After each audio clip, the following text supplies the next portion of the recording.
पुढल्या बातमीकडे खासदार संजय राऊत यांनी पंतप्रधानांबाबत मोठा दावा केलाय। आरएसएस मध्ये देशाच्या नेतृत्वाबाबत चर्चा सुरू असल्याचं संजय राऊत म्हणतायत। मोदी फार थकलेत, त्यांच्याकडून काम होत नाही असं देखील संजय राऊतांनी म्हटलंय। मोदीजी 18 तास काम करतात असं नवनाथ बन यांनी संजय राऊतांना प्रत्युत्तर दिलंय।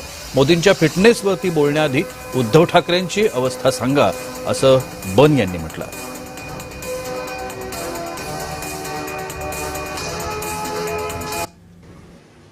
मी त्यांना ऑब्झर्व करतो, त्यांना बोलताना, चालताना,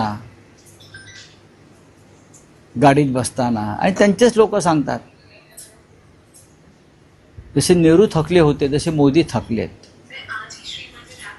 शेवटच्या काळात नेहरू फार थकले होते आणि आता मोदी फार थकले आहेत।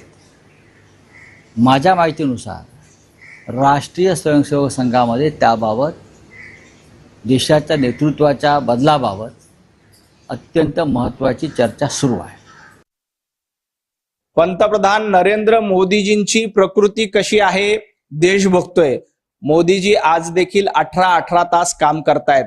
तुमच्या उद्धवजींची प्रकृती कशी आहे एकदा मेडिकल बुलेटिन काढून महाराष्ट्राला सांगा। उद्धवजी ठाकरे यांना स्टेजवर उठायला 2-2 माणसं लागतात हे महाराष्ट्रानं बघितलंय। मोदीजी आज वयाची 75 गाठली तरी फिट आहेत, तरुणांना लाजवेल अशा पद्धतीनं काम करतात। परंतु उद्धवजी ठाकरे यांची प्रकृती कशी आहे याचं मेडिकल बुलेटिन एकदा संजय राऊत